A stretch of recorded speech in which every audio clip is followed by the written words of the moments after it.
5 years at least, I wasn't great with my numbers and knowing exactly what properties performed well versus those that didn't.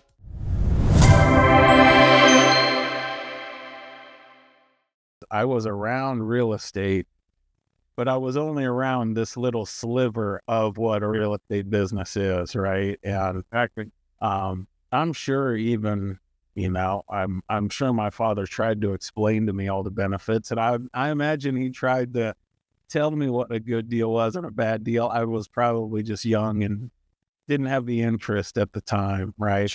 I was passionate about other things. So yeah, when I came back, um, one, I was studying a lot, right? I was reading books, listening to podcasts. I always had something playing in the background, trying to learn as much as I could. And then in the beginning, I knew kind of what streets or what areas I liked from being, from Dayton. And in the beginning, my target deal was anything I could afford, right? That's my criteria.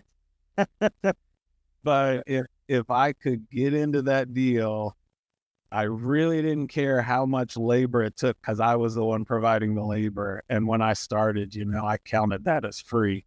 Sure. And I would work long hours and weekends and hire people that were, low wage labor to work beside me to get the work done, and would just put in the time. And it was, over time, my criteria got much more refined where I knew I don't like getting on a 2-story roof, right? No matter what age. And so I'm going for 1-story or Cape Cod houses. And, the square footage, if I have to go in and paint a house, I'd much rather paint an 1,100 square foot house than a 2,000 square foot house, right? And so I just by necessity narrowed down what my criteria was. And now, even in those days, it was more what I preferred. And I still wasn't great. Probably the first 5 years at least, I wasn't great with my numbers and knowing exactly what properties performed well versus those that didn't.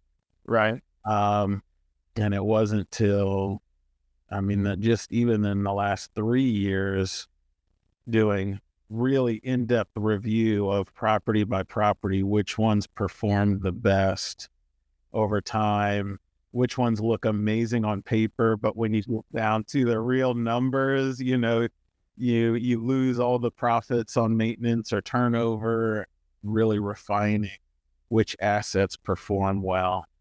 And so I think that's an ongoing process. For anybody who's just getting started, I would say talk to other investors who have a portfolio and find out what are the important factors for them, how to actually run the numbers to figure your cash flow on a rental, and figure your 70% rule so you can get your money back out, because those are the two key factors or key figures to know about. And then I'd say, your best learning process is doing it. So I would dive in, get that first rental. You can study books and podcasts for years, and that first rental will teach you more than all the books and podcasts. That first tenant will teach you all about property management, in a very short amount of time.